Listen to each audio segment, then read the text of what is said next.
রুমিন ফারহানা নিজের প্রতি খুব সুবিচার করতে পারেনি ওনার, কারণ আমরা দল থেকে বের হয়ে যাওয়াটা, মানে তাকে নমিনেশন, এখানে কথা হলো দল থেকে সে যদি স্বতঃস্ফূর্ত হয়ে বেরিয়ে যেতেন সেটা আলাদা ব্যাপার।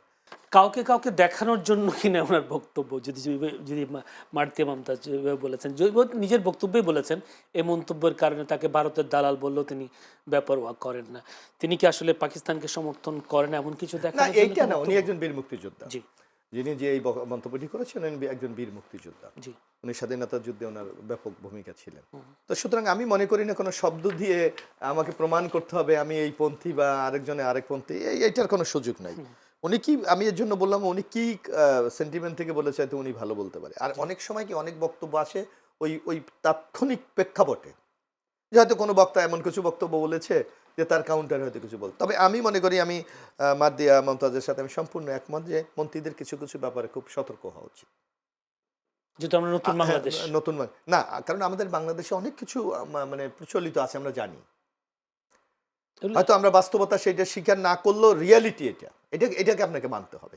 তো সুতরাং এগুলিকে অনেক কিছু যেগুলি হিডেন আছে ওগুলি হিডেনই রাখা উচিত, প্রকাশ্যে আনা উচিত। এটা আমি ব্যক্তিগতভাবে মনে করি। যার জন্য কোনো পন্থী এই আখ্যা দেওয়া ঠিক হবে না। দেখি এই বক্তব্য ওনার আবার কি রিয়াকশনটা আসে। জি ধন্যবাদ। আরেকটা প্রশ্ন, সেটা হলো শহীদ মিনারে আমরা দেখলাম আমাদের সরকার প্রধানমন্ত্রী তারেক রহমান তিনি শহীদ মিনারে গেলেন, ভাষা শহীদদের শ্রদ্ধাও জানালেন এবং সেই শ্রদ্ধা জানানোর পরে পশ্চিমমুখী হয়ে মোনাজাত করলেন। বেশ এটা আলোচিত হচ্ছে। অর্থাৎ এই প্রথাটা একেবারে যদি বলি প্রথা ভেঙে তিনি একটি কাজটা করেছেন। কেউ কেউ বলছেন প্রথা ভাঙার সাহসী উদ্যোগ তিনি করেছেন। বিরোধী দলীয় নেতা যিনি গেছেন তিনিও মোনাজাত করেছেন। অতীতে আপনি কখনো দেখেছেন কিনা? না, আসলে আমরা তো, আমি ঢাকা বিশ্ববিদ্যালয়ের ছাত্র ছিলাম, ছাত্র রাজনীতির নেতৃত্বে ছিলাম। আমরা এটা আমাদের সময়কালে এটা আমরা কখনো দেখিনি। বরং আমি তো দীর্ঘদিন এই শহীদ মিনারের এই শ্রদ্ধা জানানো এই প্রক্রিয়ার সাথে আমি নিজেও জড়িত ছিলাম ছাত্র নেতা হিসাবে। এটা দেখিনি। তবে এটা তারেক রহমানের আমরা দেখছি বাংলাদেশে এবার দেখবেন যে একটা পরিবর্তনের যে ইঙ্গিত উনি দিয়েছিলেন, নানা ক্ষেত্রে কিন্তু সেই ইঙ্গিতের আমরা একটা দৃশ্যমান কিছু অ্যাক্টিভিটিস আমরা দেখতে পাচ্ছি। এটা তারই অংশ হতো যেমন। তবে আমি ব্যক্তিগতভাবে এটাকে আমি সাপোর্ট করি, কারণ আমরা শ্রদ্ধা জানাচ্ছি কারা, যারা তাদের রক্ত দিয়ে আমাদের ভাষাটা প্রতিষ্ঠা করেছে। আমরা ফুল দিয়ে হয়তো আপনি দৃশ্যমান একটা সম্মান জানাই, কিন্তু বেসিক্যালি যদি এই যে দোয়াটা আমরা করেছি এটা কিন্তু তাদের, আমরা মুসলমান হিসেবে বিশ্বাস করি আত্মার মাগফিরাতের জন্য, তাদের এই দোয়ার মাধ্যমে যদি তারা উপকৃত হয় সেটাই আমার মানে বেস্ট। আমি মনে করি তারেক জিয়া যেটা করেছে এটা অবশ্যই প্রশংসার যোগ্য এবং আমরা মুসলমান হিসাবে সবাই কাজটা করা উচিত।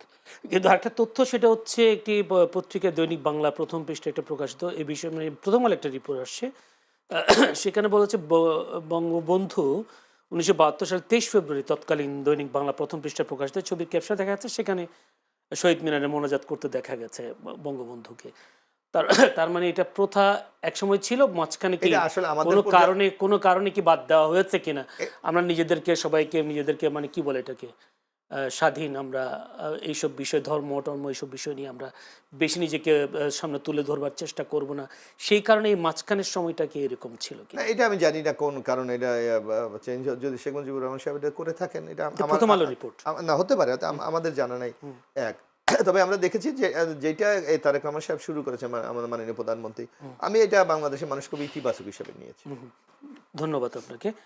আমার হাতে সময় বেশি পাবো কিনা জানি না বিরতির জন্য, তারপর আমি প্রশ্নটা করি, যে যতক্ষণ সময় পাবেন হয়তো পাবেন। সেটা হচ্ছে অনেকদিন পর বিরোধী দলীয় নেতা হিসেবে গেছেন ডাক্তার শফিকুর রহমান, অর্থাৎ যদি বলি জামায়াতের জোট 11 দলীয় জোট।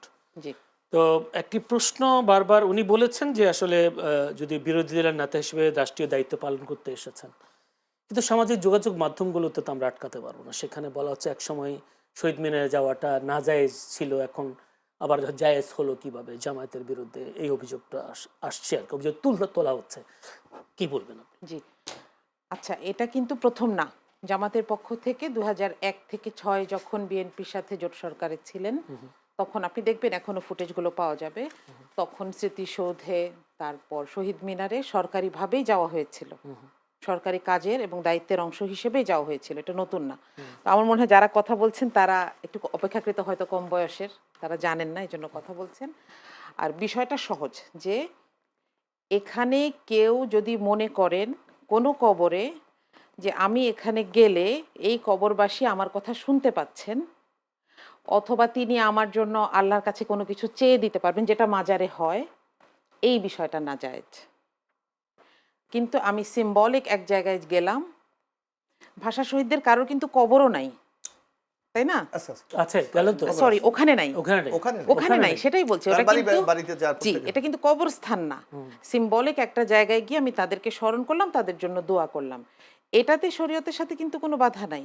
হ্যাঁ, কবরে গিয়ে ওই জায়গাটায় বাধা আছে। তো আমার মনে হয় যারা এটা নিয়ে কথা বলছেন তারা একটু জানলেই ব্যাপারটা পরিষ্কার হয়ে যেত। এটা একটা অপ্রয়োজনীয় চর্চা হচ্ছে। তো জামাতের পক্ষ থেকে কোনোদিন যাওয়া হয়নি তো এরকম যে গেছে এখন 2001 থেকে 6 মানে গেছে। এটা ক্ষমতা থাকা গেলে জি জি। দল হিসেবে কখনো গেছে? আপনি দেখবেন ডাকসুর নির্বাচনের পরে তারা গেছে।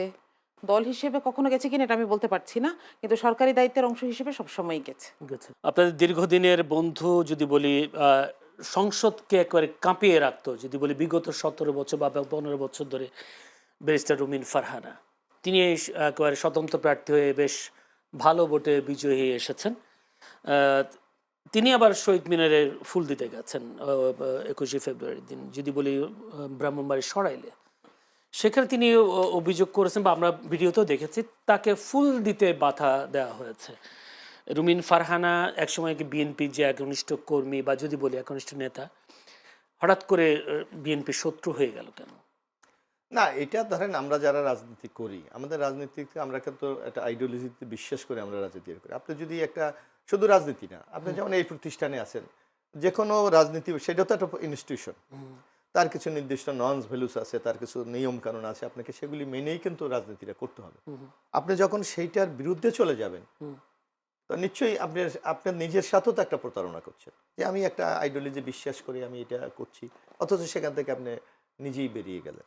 সুতরাং এই ক্ষেত্রে আমি মনে করি রুমিন ফারহানা নিজের প্রতি খুব সুবিচার করতে পারেনি ওনার, কারণ আমরা দল থেকে বের হয়ে যাওয়াটা, মানে তাকে নমিনেশন, এখানে কথা হলো দল থেকে সে যদি স্বতঃস্ফূর্ত হয়ে বেরিয়ে যেতেন সেটা আলাদা ব্যাপার।